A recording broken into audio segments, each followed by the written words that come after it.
Antioxidant आज का जो नया टॉपिक है। एंटीऑक्सीडेंट एंटीऑक्सीडेंट क्या होते हैं?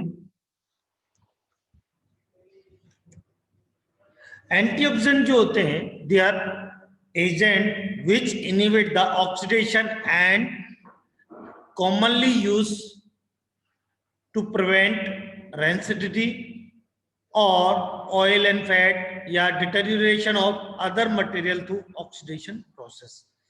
ये जो ऑक्सीडेशन जो होता है प्रोसेस को रोकना, एंटीऑक्सीडेंट वो होते हैं जो एंटी ऑक्सीडेशन को रोकते हैं, इज नोन एज एंटीऑक्सीडेंट कहलाते हैं। Inhibit the oxidation of other molecules, this is known as antioxidant कहलाते हैं।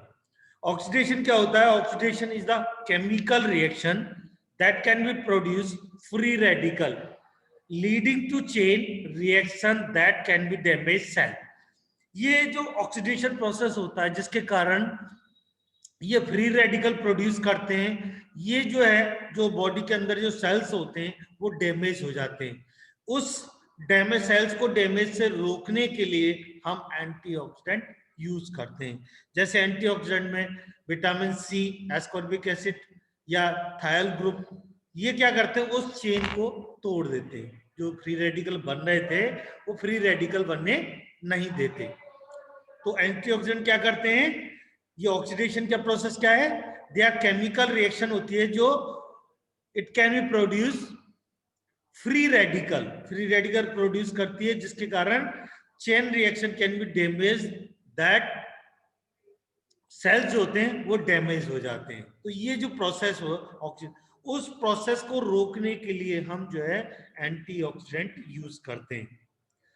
ये इसका मैकेनिज्म एक्शन क्या होता है? एंटीऑक्सीडेंट उसका मैकेनिज्म एक्शन क्या होता है? जो इसका जो मैकेनिज्म एक्शन है दैट दे आर केमिकली, जो होते हैं antioxidant they are reducing agent होते हैं।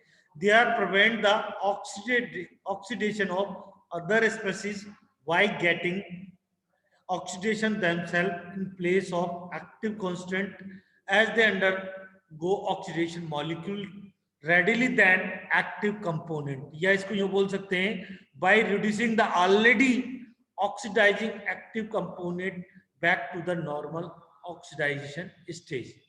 ये क्या करते हैं? जो ऑक्सीडेशन प्रोसेस हो रहा था उस प्रोसेस को रोक देते हैं।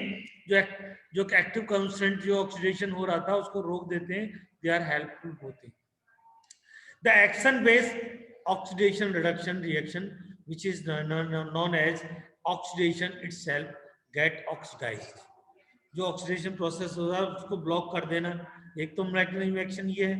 रिडॉक्स रिएक्शन क्या होती है? They are transfer of electron from one component to other. Electrons का ट्रांसफर करना, this known as redox reaction कहलाता है। देयर इज लॉस और gain electron is used to balance the oxidation stage both side of self reaction। मतलब ये हुआ electron का loss होना या गेन होना, उसको बैलेंस करना, this known as redox oxidation. Redox means oxidation process कहलाता है। ये क्या करते हैं? जो गया और आया, गेन एंड लॉस दोनों को बैलेंस करते हैं। कहीं कम हो जाता है तो वहां बढ़ा देते हैं, वहां जहां गेन हो जाता है उस जगह कम कर देते हैं। तो ये बैलेंस करके रखते हैं। रिडॉक्स प्रोसेस में क्या होता है? दोनों को बैलेंस करते हैं। ऑक्सीडेशन होता है तो उसको रिडक्शन से रोक दिया जाता है। तो बैलेंस नॉर्मल प्रोसेस करने के लिए ये एंटीऑक्सीडेंट यूटिलाइज किए जाते हैं। अगर हमको एंटीऑक्सीडेंट सिलेक्ट करना है, उसके लिए क्या क्या क्राइटेरिया हमको अडॉप्ट करने पड़ेंगे? अगर हमको एंटीऑक्सीडेंट यूज करना है तो हमको क्या क्या करना पड़ेगा जिससे कि हम जो है एंटीऑक्सीडेंट यूज करें? जब सिलेक्शन क्राइटेरिया के लिए एंटीऑक्सीडेंट जो हम यूज करते हैं वो है फिजियोलॉजिकली एंड केमिकली कंपेटिबल होना। जो हम एंटीऑक्सीडेंट ले रहे हैं तो वो ध्यान रखिएगा, वो जो है ऐसा होना चाहिए जो फिजियोलॉजिकली एंड केमिकली कंपेटिबल होना चाहिए।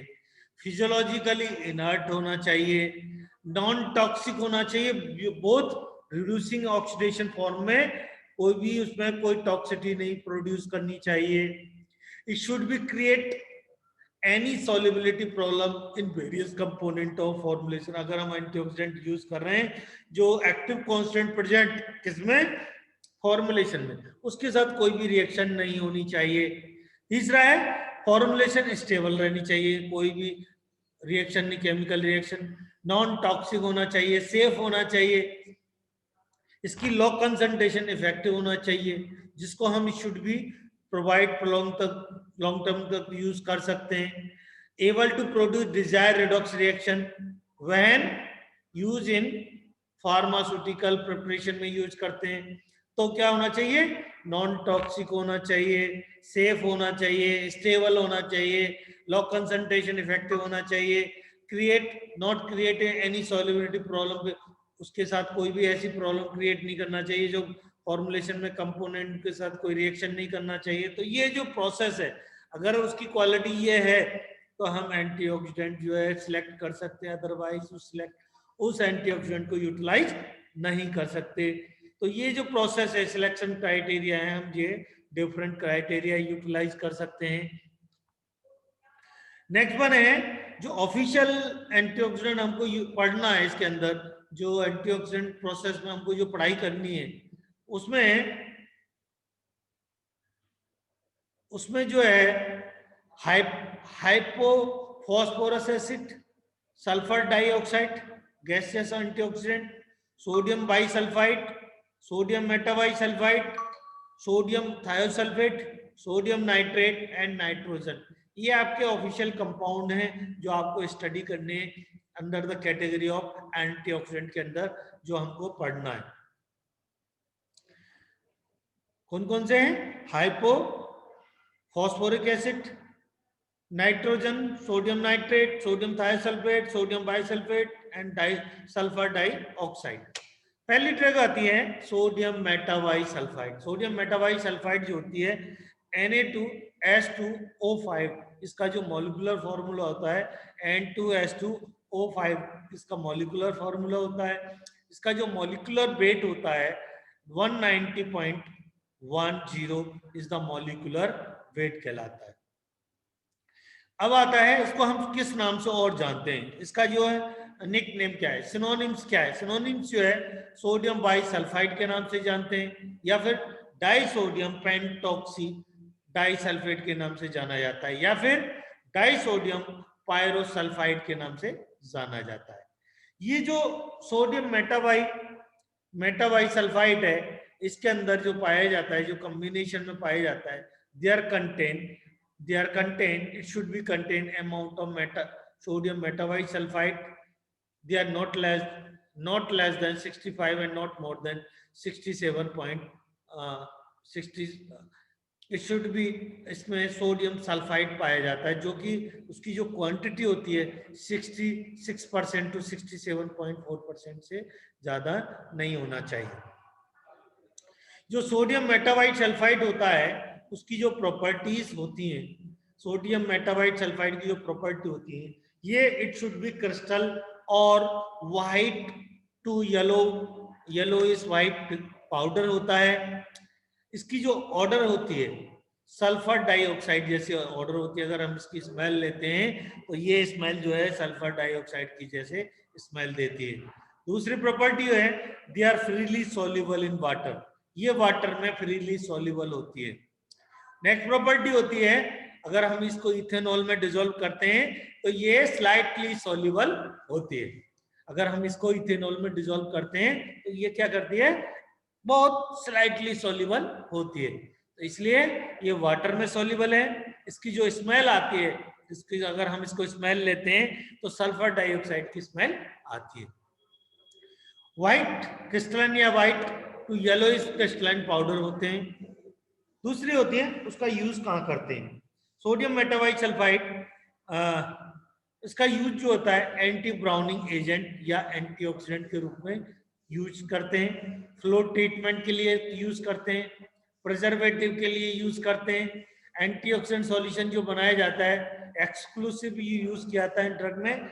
जो फिनॉल्स हैं, जिस ड्रग में जिस केमिकल जो फॉर्मुलेशन में उसके अंदर या तो फिनाइल एफ्रिन या एफिनेफ्रिन या इफेड्रिन पाई जाती है, उस जगह हम इसको स्पेशली यूटिलाइज करते हैं। ये क्या करता है, ऑक्सीडेशन दीज कंपाउंड को ऑक्सीडाइज नहीं होने देता, इसलिए स्पेशली फिनाइलेफ्रिन या एफिनेफ्रिन जो कंपाउंड होते हैं उस जगह हम इनको यूटिलाइज करते हैं, जिसमें फिनोल या कैटाकोल न्यूक्लियस पाया जाता है, वहां पर एक्सक्लूसिवली जो सोडियम मेटावाइसल्फाइड को यूटिलाइज किया जाता है।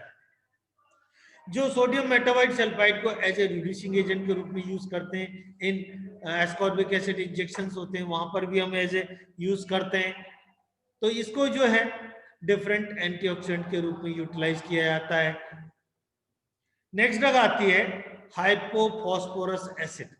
हाइपोफॉस्फोरस एसिड जो होती है, ये जो है हाइपोफॉस्फोरस एसिड जो होता है HpH2O2 के नाम से जाना जाता है।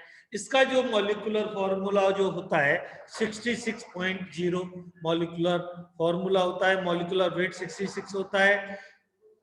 इसकी जो प्रॉपर्टी होती है, हाइपोफॉस्फोरस एसिड की जो प्रॉपर्टीज होती हैं, उसकी वो प्रॉपर्टी होती है, ये कलरलेस होता है, स्लाइटली येलो होता है। अगर इसको स्मेल लेते हैं तो ये ऑर्डरलेस लिक्विड होता है। ये जो हाइपोफॉस्फोरस एसिड जो होता है, इसकी एक और प्रॉपर्टी होती है, ये वाटर में या अल्कोहल में या डाइऑक्सोन में सॉल्युबल होता है। अगर हम इसको एक्वा सॉल्यूशन बना लेते हैं तो ये जो है एल्कलाइन नेचर होता है, मतलब अगर हम इसको वाटर में डिसॉल्व कर लेते हैं, डाइल्यूट कर लेते हैं, तो ये एल्कलाइन नेचर हो जाता है। तो ये जिसकी जो प्रॉपर्टी होती है हाइपोफॉस्फोरिक एसिड की, वो सबसे बड़ी होती है, ये कलरलेस होते हैं, स्लाइटली येलो होते हैं, ऑर्डरलेस लिक्विड होता है, और अगर इनको डिसॉल्व करते हैं तो ये वाटर में सॉल्युबल होते हैं। सॉल्युबल और किसमें होते हैं, एल्कोहल में होते हैं, डाइऑक्सोन में होते हैं। तो इनकी जो सिंपल प्रॉपर्टीज होती है। दूसरी होती है, ये अगर हम इसको एक्वा सॉल्यूशन प्रिपेयर कर लेते हैं तो ये एल्कलाइन नेचर प्रोड्यूस करते हैं। इनकी जो केमिकल प्रॉपर्टी होती है, अगर हम हाइपोक्लोरस एसिड को जो है क्लोरीन के साथ रिएक्ट करते हैं तो they are formation of hydrochloric acid formation produce करता है। अगर हम आयोडीन के साथ रिएक्ट करते हैं तो आयोडाइड बना लेता है, उसको ऑक्सीडाइज कर देता है आयोडीन को। तो ये जो प्रॉपर्टीज होती हैं उसको यूज करने के लिए, क्योंकि ये रिड्यूसिंग एजेंट का वर्क करता है, तो ये अगर हम इसको क्लोरीन के साथ रिएक्ट करते हैं इन प्रेजेंस ऑफ वाटर में, तो they are phosphoric acid and hydrochloric acid formation करता है। अगर हम इसको आयोडीन के साथ रिएक्ट करते हैं तो आयोडीन को जो है आयोडाइड में कन्वर्ट कर देता है। तो दे आर बेसिकली इसकी केमिकल प्रॉपर्टीज होती हैं जिसको हम यूटिलाइज करते हैं, डिफरेंट प्रॉपर्टीज होती हैं। तीसरी होती है, हम इसको कैसे स्टोर करें, how to store, storage condition क्या होती है। अगर हम हाइपोफॉस्फोरिक एसिड जो होता है इसको क्लोज कंटेनर, क्लोज सिलेंडर में रखा जाता है और ठंडे एरिया में कूल प्लेस पर रखा जाता है। सिलेंडर में पैक करके रखा जाता है क्योंकि ये गैस निकल के रूप में निकल जाता है, तो इसलिए इसको पैक करके रखा जाता है। इसकी सबसे बड़ी प्रॉब्लम ये होती है, अगर इसके साथ जो अगर सिलेंडर सिल्वर का होगा तो उसके साथ रिएक्ट कर लेगा, तो ये स्ट्रॉन्ग ऑक्सीडाइजिंग एजेंट नाइट्रेट के साथ रिएक्ट कर लेता है, तो उसको बचा के उससे दूर रखना चाहिए। अगर कोई लेड साल्ट है, लेड कंपाउंड उसके पास आ जाता है तो उसके साथ भी ये रिएक्ट कर लेता है। अगर सिल्वर कंपाउंड आ जाता है उसके साथ भी रिएक्ट कर लेता है। कोई मरकरी आ जाता है तो मरकरी के साथ भी ये इनकम्पेटिबल है, उसके साथ रिएक्शन कर लेता है। तो इसलिए जहां पर हम मरकरी यूज करें या सिल्वर यूज करें या लेड यूज करें या स्ट्रॉन्ग ऑक्सीडाइजिंग एजेंट यूज करें, तो वहां पर हाइपो फॉस्फोरिक एसिड का यूटिलाइज नहीं करना, क्योंकि ये उसके साथ इनकम्पेटिबल कहलाता है। तो इस जगह हम इसको यूटिलाइज नहीं कर सकते। तो इसलिए इनको वेल क्लोज सिलेंडर में पैक करके ठंडे प्लेस पर रखना चाहिए, जिससे कि ये जो है प्रॉब्लम क्रिएट ना करे। अब आता है हाउ टू यूज, हम इसको कहां कहां यूटिलाइज करते हैं। हाइपोफॉस्फोरिक एसिड को यूटिलाइज करने के लिए डिफरेंट एप्लीकेशंस हैं। They are use as a antioxidant के रूप में यूज करते हैं, प्रिजर्वेटिव के रूप में यूज करते हैं, या preparation of ferrous iodide syrup में यूज करते हैं, जो आयोडाइड सिरप बनाया जाता है वहां यूटिलाइज किया जाता है, क्योंकि ये उसको ऑक्सीडाइज नहीं होने जाता, क्योंकि अगर नहीं डालेंगे तो जो फेरस कंपाउंड है जो फेरिक कन्वर्ट हो जाएंगे, फेरस टू फेरिस में कर जाएंगे और डीकम्पोज हो जाएंगे, तो वहां पर हम इसको ऑक्सीडेशन को रोकने के लिए हम इसको यूटिलाइज करते हैं। नेक्स्ट वन होता है there work as a reducing agent का काम करता है। तीसरा है न्यूट्रिएंट फॉर्मुलेशन जो होती है वहां पर हम इसको यूटिलाइज करते हैं जिससे कि वो कोई रिएक्शन ना हो जाए। तीसरे होते हैं नर्व टॉनिक, जो नर्व टॉनिक होते हैं वहां पर हम इसको यूटिलाइज करते हैं। नेक्स्ट यूज होते हैं एज ए ब्लीचिंग के रूप में यूज करते हैं, कलर को स्टेबलाइज करने के लिए यूज करते हैं, या डीकलराइजेशन को कोई डीकलराइज हो, जैसे प्लास्टिक में यूज किया हो उसका कोई डीकलराइज हो, जो सिंथेटिक फाइबर हो, केमिकल्स हो, वहां पर भी हम उसको यूटिलाइज करते हैं जिससे कि उसमें कोई भी कलर स्टेबलाइज करने के लिए इनको यूटिलाइज किया जाता है।